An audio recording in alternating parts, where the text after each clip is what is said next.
Ndugu zangu waandishi wa habari, Bwana Yesu wasifiwe. Tumsifu Yesu Kristo. Assalamu alaikum. Kwa majina ninaitwa Simon Paul Ngilisho, ni mwenyekiti wa chama cha Makini katika mkoa wa Arusha. Aidha pia ni katibu wa vyama vilivyounda umoja katika mkoa wa Arusha, umoja wa ushirikiano wa kisiasa. Aidha pia ni mgombea ubunge katika jimbo la Arusha mjini. Niko mbele yenu hapa kulaani na kuwaeleza kuhusu baadhi ya vyama vya siasa na wanaharakati wanaofanya harakati zao kwa ajili ya kutaka kuchafua na kuvuruga amani ya nchi yetu kwa maslahi yao binafsi. Ndugu waandishi wa habari, vyama hivyo vimekuwa vikitumia matukio mbalimbali kuchafua serikali ili kujipatia visingizio vya kutokushiriki uchaguzi mkuu kwa wananchi na kusingizia vyombo vya ulinzi na usalama kuhusika na matukio mbalimbali yanayoonekana kuichafua taswira ya amani ya nchi yetu. Ndugu waandishi wa habari, mfano wa wanaharakati ni Maria Saroki, makamu mwenyekiti wa Chadema Taifa, John Heche, na ambao wamekuwa wakitumia mikakati mbalimbali ambayo inaonyesha kuichafua taswira ya nchi yetu, likiwemo tukio linalodaiwa kuchukuliwa kwa Humphrey Polepole. Linaonyesha kabisa kwamba tukio hili ni tukio la kutengenezwa. Ndugu waandishi wa habari, katika kudhihirisha mipango yao hiyo ovu kwa wanaharakati hao na wengine ambao wamo pamoja na hawavumi, sikilizeni hii klipu ambayo haina nia nzuri katika taswira ya amani yetu katika nchi yetu.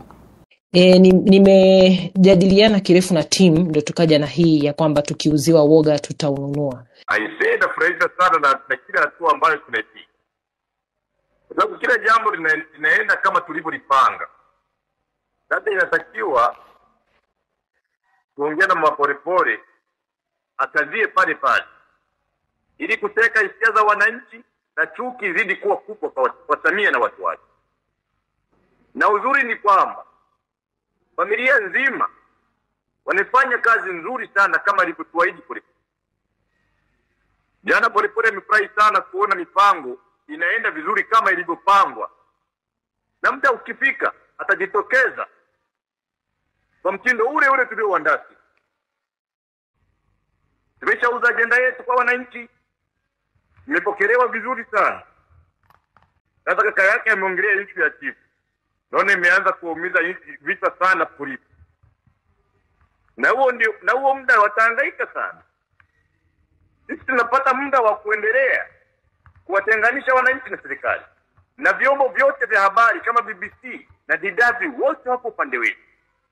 Na sisi ili kufanikisha jambo letu lazima tuendelee na kazi. Sikiliza hii klipu vizuri tu, utagundua kwamba walishajipanga ili kusudi kuwaondoa wananchi wasiende kuwasikiliza wagombea wanaonadi sera zao. Na nina uchungu sana kwa sababu nimekuja kwenu waandishi wa habari kulisemea hili swala kwamba kwa kweli sasa hivi tunahitaji kuiunda serikali na lazima wananchi wapate nafasi ya kwenda kwenye majukwaa ya wanasiasa wawasikilize. Ndugu zangu, tuache kupotosha watu katika kuwatoa kwenye malengo ya kwenda kutatua maisha yao.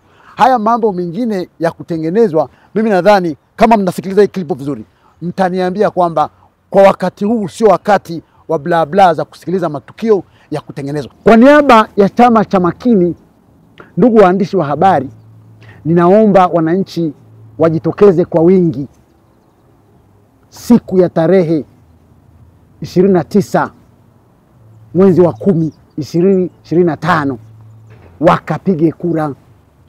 Mimi Simon Paul Ngilisho mgombea ubunge wa jimbo la Arusha mjini mkanipigie kura, lakini Rais Costa Kibonde wa Chama cha Makini mkampigie kura, lakini pia mkachague na madiwani wa Chama cha Makini ili tuende kuunda serikali tukafanye kazi ya kuendeleza amani. Kwa hiyo nataka niwaambie Tanzania ni moja na hakuna nyingine.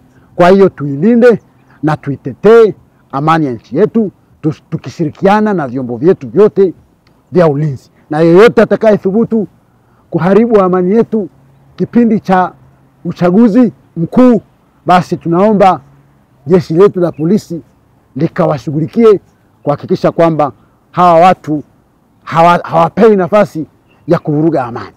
Kwa hiyo wananchi wote jitokezeni siku ya Oktoba tarehe 29, 2025 kwenda kupiga kura. Kupiga kura ni haki yako, timiza haki yako, piga kura, chagua rais, chagua wabunge, chagua madiwani.